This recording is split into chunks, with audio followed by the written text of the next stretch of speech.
Oriana, Book 1 of the Disunity Trilogy, written by Michelle Kitz. Read by Michelle Kitz. Chapter 1. The sound of raised voices brought Oriana out of the computer design text she was reading on her tablet. She sat cross-legged in the middle of her bed, surrounded by various bits of technology with exposed circuit boards and wires sticking out. A few parts were laid out in front of her like pieces of a jigsaw puzzle ready to be connected. Her concentration lost by the shouting, she pushed the button to turn off the tablet screen and set it next to the parts, then slid off the bed, scattering some of them on the floor. She grimaced, but the yelling had gotten louder. She left the parts where they fell. The voices became clearer when she opened her door. "Stop!" That was Piero. "Hey!" That was Allegra. A crash reverberated through the house. Then Oriana entered the family room where 12-year-old Allegra was sitting on the floor, glaring up at Piero, 3 years her senior, who was holding one of his prized mechanics tools over his head. She noted that it was one of the fancy ones that had switches and lights along it. The low coffee table that stood in the middle of the room had been tilted over, and the candlesticks that normally stood on it were scattered across the floor. "What are you two arguing about now?" Oriana asked. At 17, Oriana was the eldest of the Moretti children.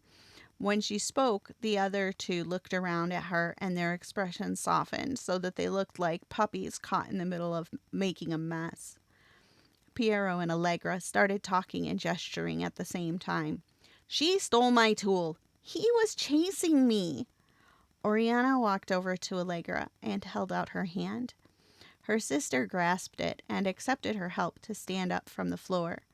The younger girl stood eye to eye with her big sister. "Why did you take the tool from his room?" Oriana asked. "I need to fix something," Allegra said. She stuck out her lower lip and looked up at her brother with wide eyes. Piero rolled his eyes. "You could have just asked me. I would have helped." He waved the tool at her. "You don't know how to use this anyway." "I would if you showed me," Allegra said. "Piero, would you please have a look at whatever it is she needs to fix and help her to fix it?" Oriana asked. "Sure, I would have done it anyway." Piero followed Allegra toward the hallway to the bedrooms. "Once you two are done, get back out here and clean up this mess. Mama and Papa will be home soon," Oriana called down the hall after her siblings. Piero gave her a backwards wave in response. Once they had both gone into Allegra's room, Oriana went into the kitchen. She glanced at the timepiece on the wall. She hadn't been wrong when she said her parents would be home soon. She had really lost track of time. From the window over the sink, she could see how low the sun was in the western sky. The metal floor was cool on her bare feet, reminding her that the kitchen rugs were hanging out on the clothesline. She thought over the food options and what she could have finished before her parents got home. "Pasta," she said to herself. "I have the noodles that we made yesterday." She went into the pantry and retrieved the container of noodles. They were sealed in one of the prized plastics brought with them when they colonized Mondo Doro. A large print of one of the first planetary survey photos decorated the wall in the family room. She could picture it easily. From space, the planet looked like a ball of gold thanks to a quirk of the atmosphere. She'd been born on the journey to the colony. She didn't have any memory of being in space, but she could imagine what it was like as she walked around their home, which was the ship her parents had traveled in. Sometimes she even pretended the print was really a window looking down at the planet. The fleet's ships had all been converted to structures, even the big supply ship, which had been split into multiple buildings. She knew it had been designed that way, but she still wondered at the marvel of how it had all been done. Like every child of the colony, she had watched the landing videos many times, but she never lost her sense of wonder at how humans could accomplish so much with the machines they made. "And now we are all just farmers," she said to herself. After several more trips to the pantry, she had ingredients assembled and got started preparing supper. The thump of the table being righted alerted her that her siblings were back in the family room. She went to the doorway. "When you two are done in here, can you please go get the kitchen rugs from the clothesline?" "Sure thing, Ori," said Piero. Allegra sighed but nodded her agreement as well. Oriana returned to the kitchen, knowing that Piero would see that it got done. By the time Aldo and Lena Moretti entered the kitchen through the back door of the house, Oriana was placing the serving dishes of food in the center of the table. Allegra finished the last of the place settings, and Piero had just finished laying out the rugs on the floor. "It's quite peaceful in here, Lena," said their father. "What disaster do you think they are covering for?" "Nothing, Papa," said Piero.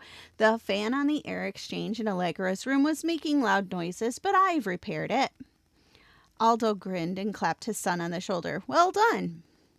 Lena breathed in deeply. "What smells so good?" "I made pasta with the noodles from yesterday," said Oriana. "Let's get washed up for supper then," Lena said to Aldo, and the pair left the kitchen. Soon the family was all seated at the table in the kitchen. Aldo and Lena sat at each end, with Allegra at her father's left and Piero at his right. Oriana sat next to her sister at Lena's right.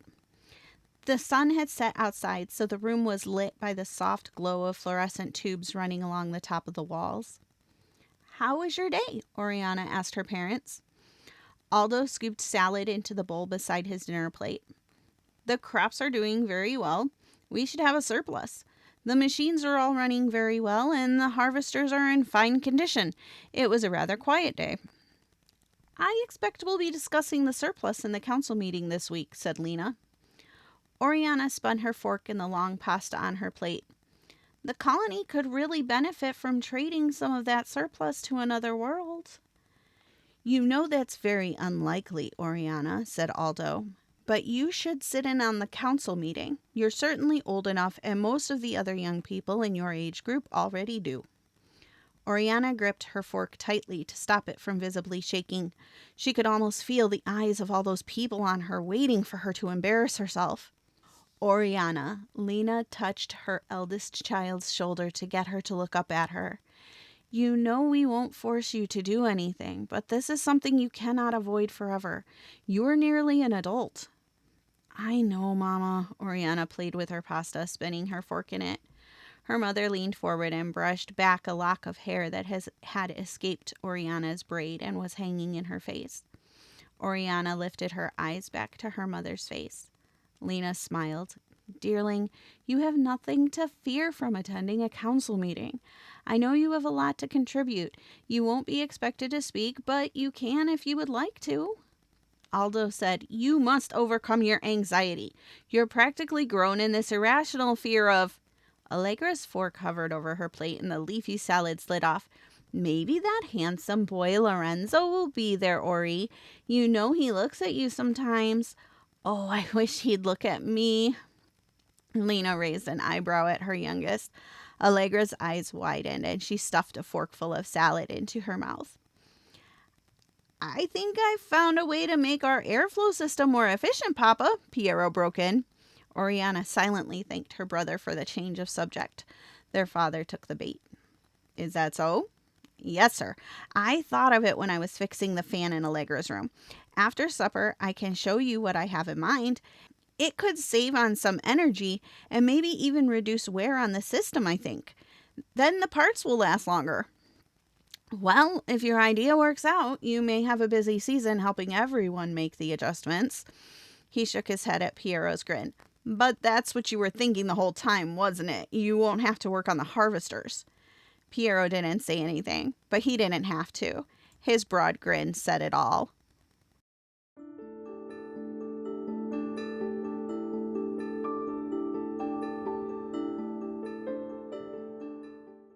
Since Oriana had completed her own formal schooling 3 years before, she had begun her job rotations. She would spend 1 to 3 months performing each assigned job as an apprentice. Then, once she had completed the rotations, she could choose what she'd like to do from the jobs she did well in.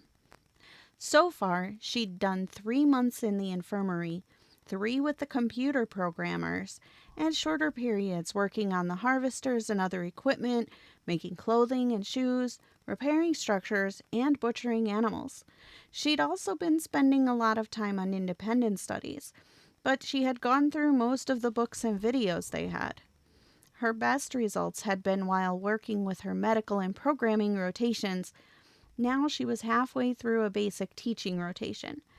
Today she had a half dozen kids, ages 7 to 10, seated on the grass in a semicircle. The temperature was mild for late summer, so the teachers had chased all the groups of younger kids outside. The light wind kept threatening to lift her skirt that was spread around her to cover her legs. "Who remembers why our parents founded this colony?" Oriana asked the kids. One of the girls raised her hand, then Oriana said, "Go ahead, Sarah." They wanted simpler lives, away from the industrial, sounded out that last word, culture. "Good. What else?" "To get away from violence," one of the boys said a bit louder than necessary. "That's right, Joey, but don't forget to raise your hand." "Sorry, Miss Oriana." "Just mind your manners next time." She redirected her attention to the whole class again. "Who can tell me the story about the Great War?" Hands shot up around the circle, prompting her to laugh. "Okay, let's start here on my right with Jenna, and we'll work our way around. Each of you can tell part of the story."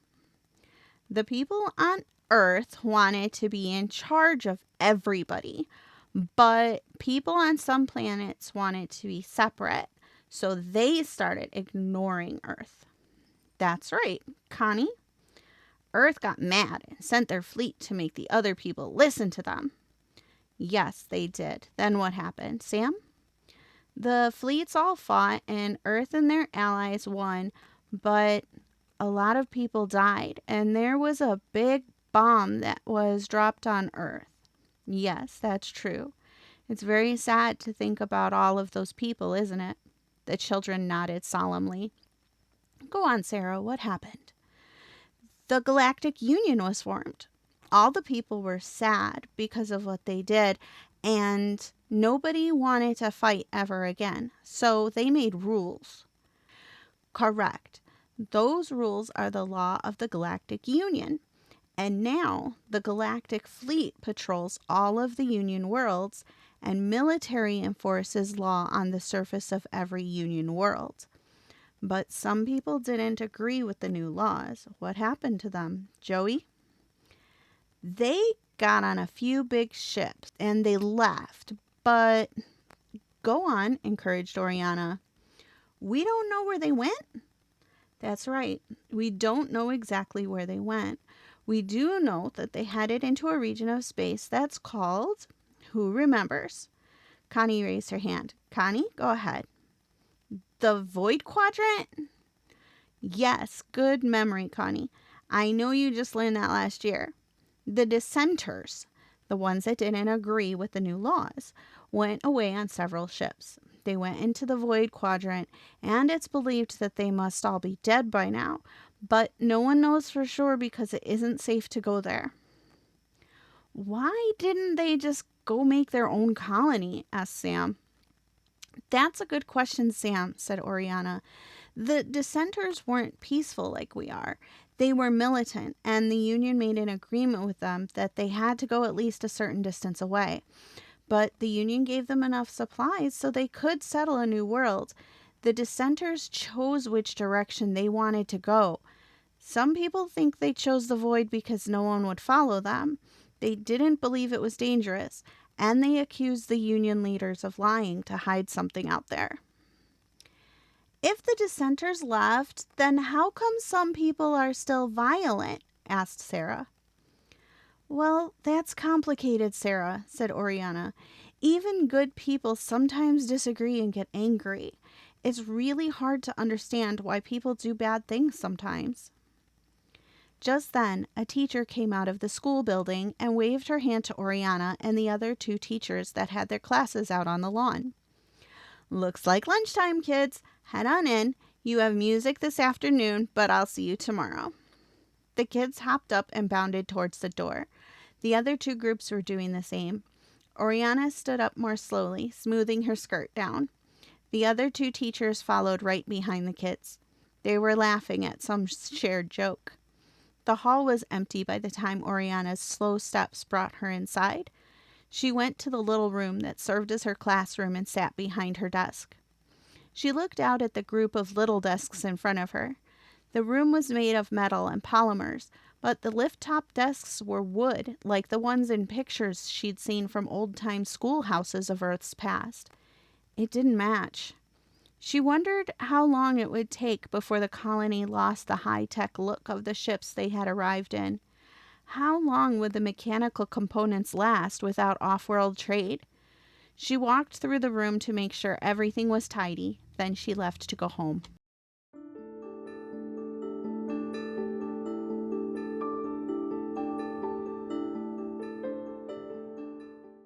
The week flew by, and the morning of the 7th day arrived, with Oriana lying in bed and staring across the room at the mirrored vanity that her father had built for her 16th birthday. The smell of coffee brewing filtered in through the air vent. The hum of the fan was the only sound. She pushed herself up to sitting on her bed, which put her face squarely in the vanity mirror.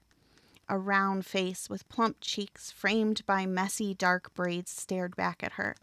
She tried sucking in her cheeks, but instead of looking thinner, she just looked goofy. She stuck her tongue out at herself and stood up. When Oriana left her room, she was dressed in a long broomstick skirt and loose top. Her hair was pulled back and tamed into a single tight braid that hung down her back. Her mother was in the kitchen, standing in front of the stove, so her back was to the doorway.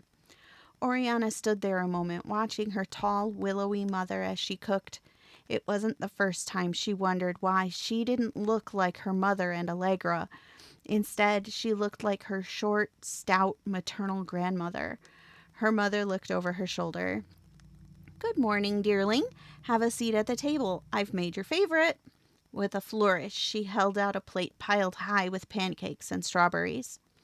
Oriana couldn't help smiling back at her beautiful mother. "Thank you, Mama." She took her seat at the table and Lena placed the plate in front of her. "You're welcome, beautiful girl." Her mother kissed her head, then turned back to the stove to attend to the breakfast for the rest of the family. It wasn't long before Aldo and the other kids trickled into the kitchen, and the room filled with noisy conversation, punctuated with hand gestures and laughter. "Are you ready for your first council meeting, Oriana?" asked Aldo. "Yes, Papa," said Oriana. "Don't worry," said Lena. "You don't have to speak unless you want to. No one will expect it." Oriana nodded. Aldo shook his head at his wife, and Lena held up one finger in warning. Oriana didn't see either gesture because she was staring down at her plate. The brief exchange was brought to a stop when Allegra flung a piece of egg at Piero, who followed with a bit of shredded potato. The glare of their father brought the short-lived food fight to a stop, but the attention had shifted away from Oriana to the misbehaving younger siblings, which was fine with her.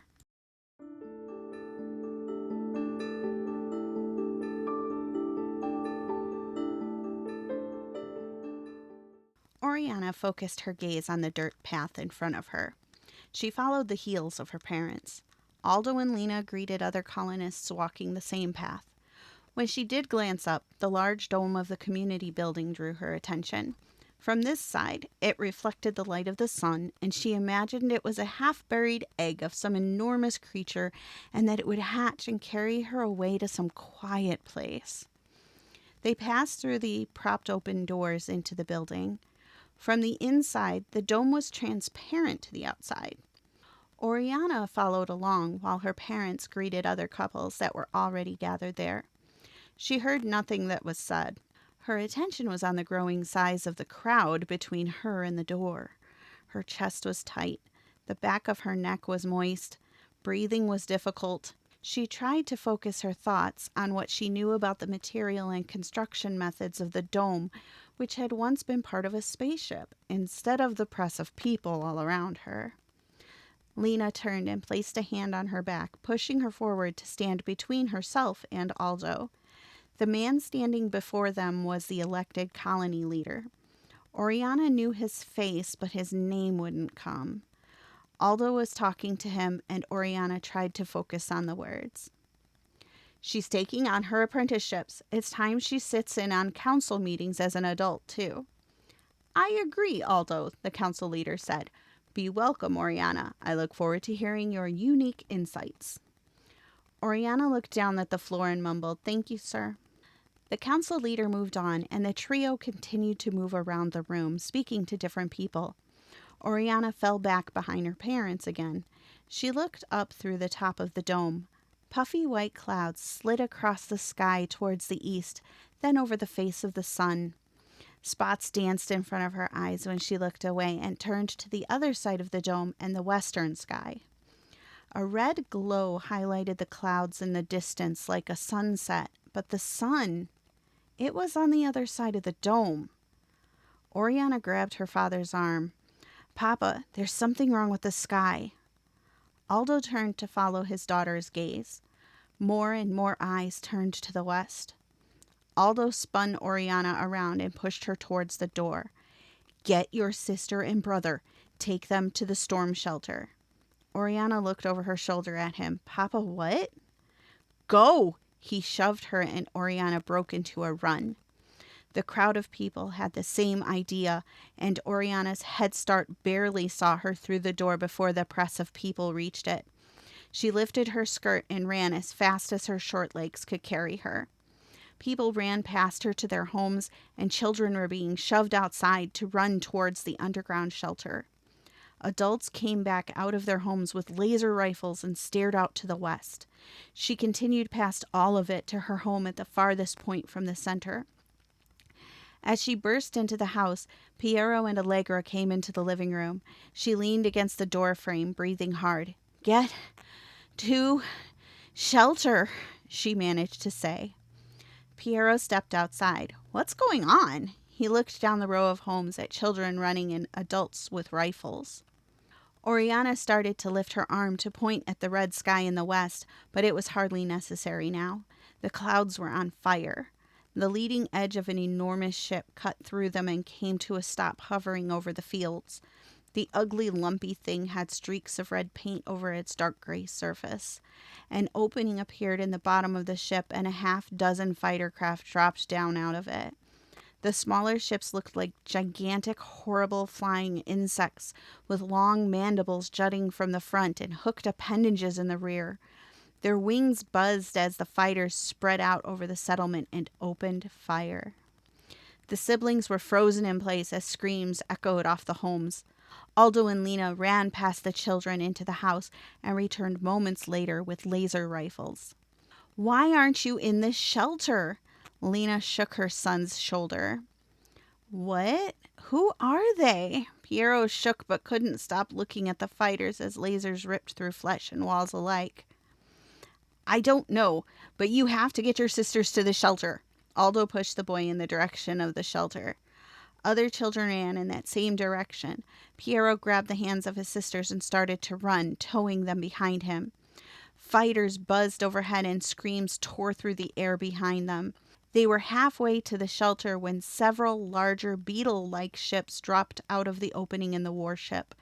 One of them landed in the middle of the community, and one landed by the storm shelter. Men in armored suits ran out of those shuttles and fired pistols at the running children. Others had larger rifles, which they turned on the adults. The siblings stopped where they were. They looked back, then ahead. Bodies of their neighbors fell to the ground with gaping holes burned in their torsos.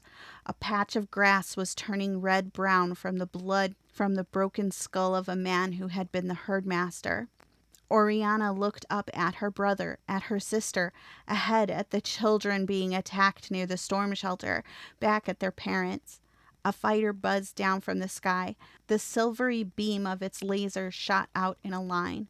Her parents crumpled to the ground. Allegra's scream filled her ears.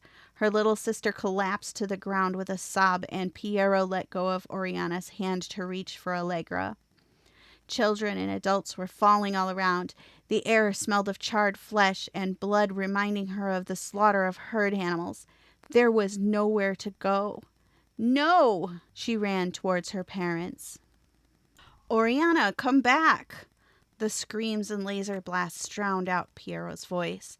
Fog filled her vision. The bodies of her parents lay before her. She stumbled to a stop beside them. There was no blood coming from the wide holes seared in their bodies. Their eyes stared up at nothing. The rifles lay beside them. Oriana gasped for breath. Her legs shook. The ground tilted. A voice called her name. She looked over her shoulder. Piero struggled to get Allegra to her feet. They didn't see the enemy behind them. Oriana shouted to them, but too late. Piero lay on the ground, and Allegra lay beside him. The enemy's pistol pointed at Oriana. Armored men carried children to the shuttles. Fighters continued to swoop overhead. Lasers ripped into homes and other structures. Piles of smoking rubble and bodies were left in their wake. No! Oriana hefted one of the rifles to her shoulder and pointed it at the enemy. It wobbled as she tried to aim. The enemy lowered the pistol and shifted his rifle from his back. Oriana's arms shook. Her breath came in short gasps. She pulled the trigger. The enemy fired. The rifle slammed into her shoulder. Wrong trigger. A projectile exploded from her weapon. Her feet left the ground. The ground slammed into her back. The beam of the laser seared the air above her. A crack spread through the wall of the house behind her. With a thunderous roar, metal and ceramic tumbled down. She raised her arms to cover her head. The world went dark.